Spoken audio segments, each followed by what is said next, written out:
since I'm still learning, I'd rather not, rather not take the mic, and for fear that I might say something incorrect and portray Islam in a very bad way. And in regards to astrology, for sister partners in crime, very sorry if I might have offended you in any way in regards to what I posted in regards to astrology. I don't know much about it. Okay, alhamdulillah, mashallah, I'm happy. Okay, alhamdulillah. Jazakallah khair, sister. Inshallah, I will be able to, learn from you, from everybody, and in regards to that topic, inshallah, I can learn more about it so that I can give you an input and see what you, and understand why you love astrology, inshallah. In regards to my story about me becoming Muslim,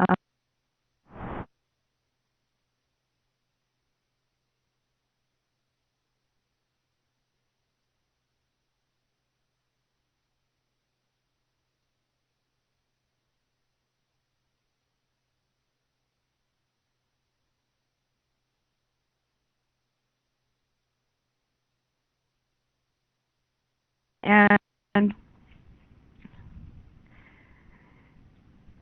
subhanallah. Oh, assalamu alaikum wa rahmatullahi wa barakatuh, Brother Knight. Welcome back to the room.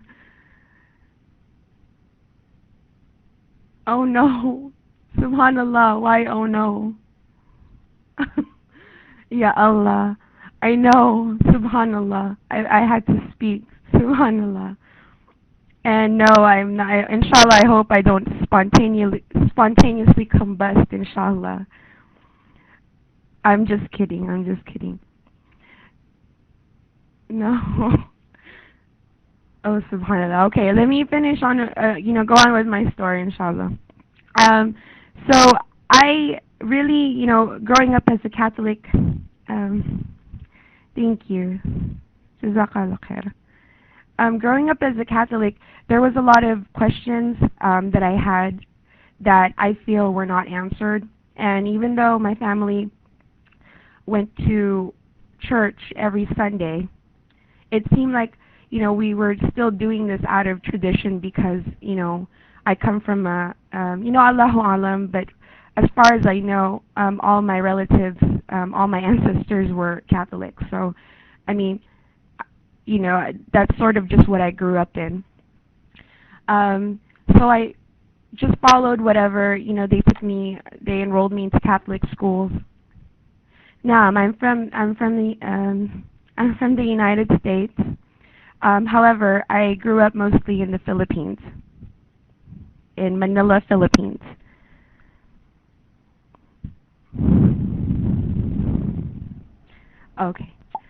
Okay, inshallah. I'm sorry, Brother Knight. But yes, I am a Filipino Muslim. Kabayan, subhanallah. No, I understand. Okay. First of all, welcome to the room, for those who just came into the room. So to continue with my story, so as soon as I was able to leave my family and sort of I had the chance to find to live my life, and I found myself going farther and farther away from church. Welcome, you're welcome. I lost my trail. Alhamdulillah. So I stopped, going to church. I stopped going to the Catholic church because, like I said, I've never felt an attachment to that belief, even though, we went to church every Sunday, and even though my family enrolled me into Catholic schools, there was just some questions that wasn't, that they couldn't answer, that the priest couldn't answer, my teachers, really couldn't explain that well. And, every time that the Trinity would be mentioned, they would regard it as a mystery that, from how I took it, was something that I couldn't figure out, and I was just supposed to believe that that was true. So, coupled with the fact that, like I said, I've never felt an attachment with the Catholic Church. There were some things about it that I did not like. So I began to just, regard myself as, Catholic, but not really practicing. So for the last couple, I would say about 2 years, I started to become aware of Islam, and I would start reading books. I mean, not really necessarily reading books. That came later, but I met a lot of Muslims who were very kind, and they had excellent manners, and so, and they always spoke of Islam in a very high way. They spoke of Islam highly. They spoke of the Quran highly, and I respected that. And so through my research, inshallah, I became more interested in Islam. I learned, on the internet, I found sites that explained the beliefs of Islam, the belief that there is only one God, that, Allah, who's alone, He's the only one deserving of my worship. And, I've heard it, I learned about the Prophet Muhammad sallallahu alaihi wasallam. And it's just, I just learned a lot about Islam through my reading.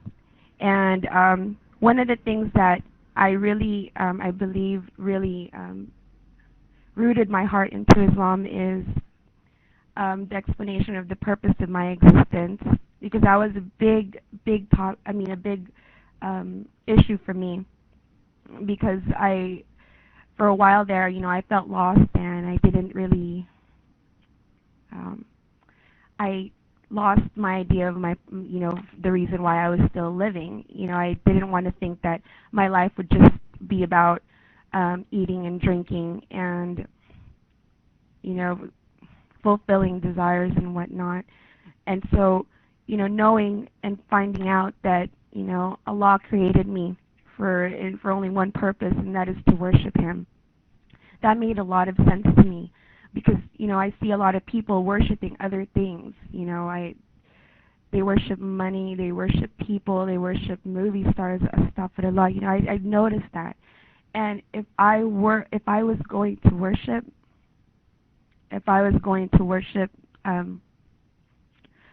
put my whole heart into something, I would, gladly put it to, Allah.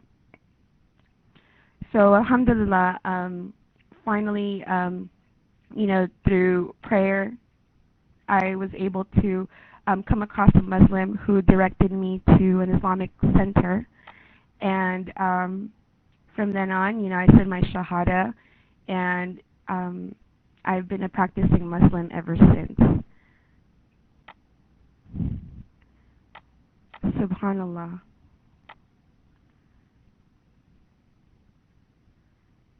What would compel one to join something that condones murder and hatred of women? Where do you get your information from? Inshallah, sister partners in crime, I hope I was able to answer your question. And I would rather give the mic to Adohaim. I see that she has her hands up. So, Assalamu alaikum wa rahmatullahi wa barakatuh wa barakallahu feek.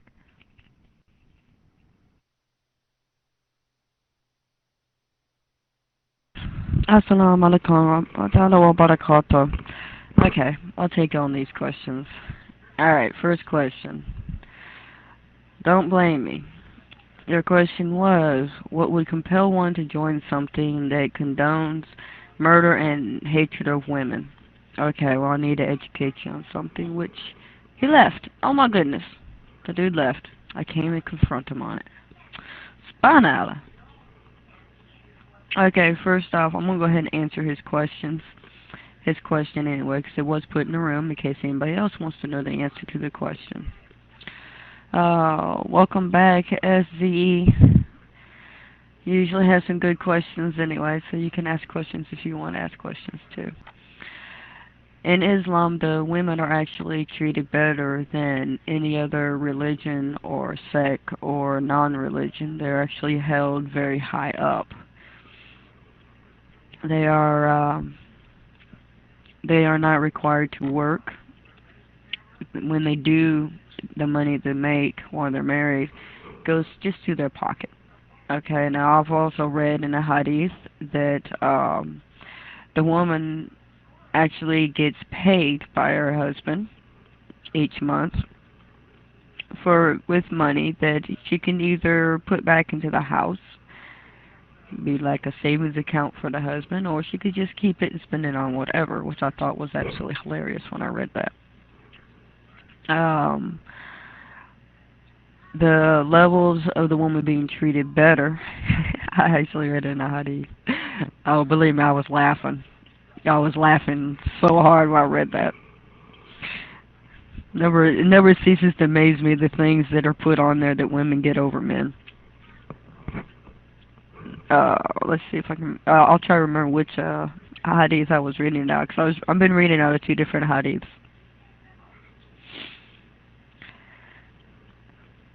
But inshallah, remember. Hold on a minute. It's a Dawood. Abu Dawood was the one I read it in.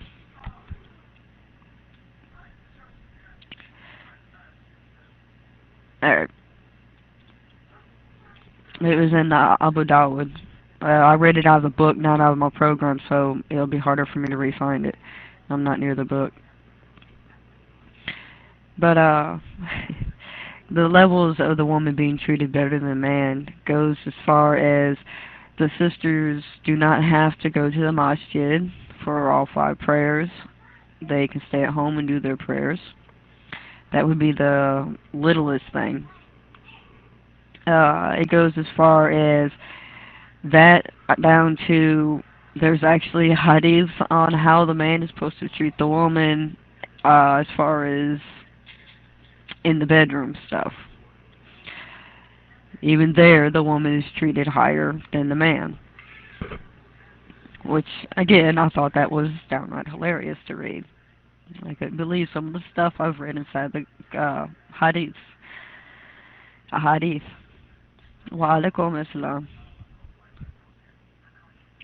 Let's see, some other things that the women are treated better. I did actually read once. It was someone translated it and took it and put it on a web page, so like I can't tell you where they got it from.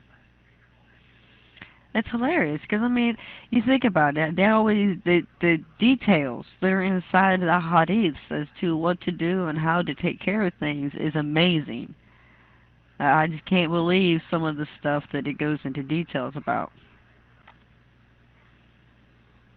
It asks, no, we do not idolize Muhammad. He is a man. The closest we can come to actually saying that, let's see. Let me think my way to word this here. We do prayers for him. We do not pray to him. We do not ask him to do anything for us. But we do have some prayers that we do wishing good fortune to him in the next life.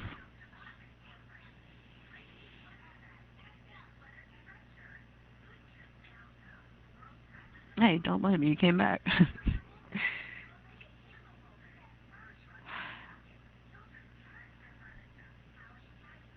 Okay.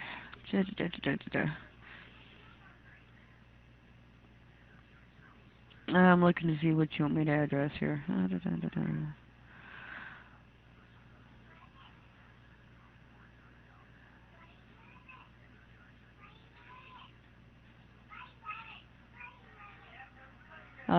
Don't blame me. You wanna like show me where you read that at? Because like that is like highly against Islam. There is no point whatsoever that states anything like that. If it's a fact, then provide it. Where'd you read it from? That's all I got to say about that. You got to provide me a source. What was your source? Where did you get your source? You saw it. Okay, well, obviously they weren't following the sunnahs because they're not allowed to.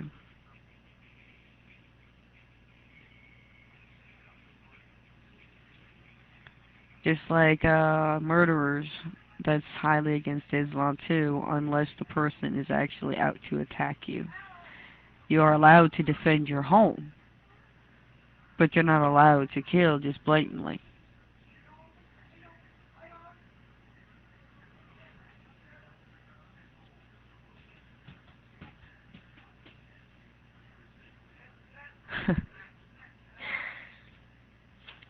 Explain 9/11. 9/11 is actually designed. It was actually a government.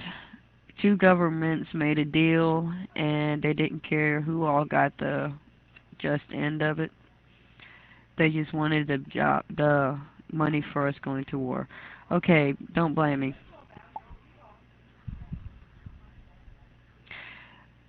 One, this room is for reverts to discuss their stories, and unfortunately you are bringing it over into a political issue. This room does not allow any political issues. Oh, never mind. Sister Hadya didn't want to put up with it no more. Holy grounds. Okay.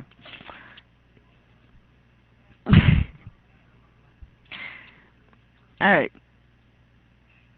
Now, we were discussing a question here. Does anybody remember what the question was? Yeah, right. How do you don't want to get on this mic no more. You don't have me in the room with my hat on. You don't want me going anywhere. You like me being on the mic. I'm your mic saver.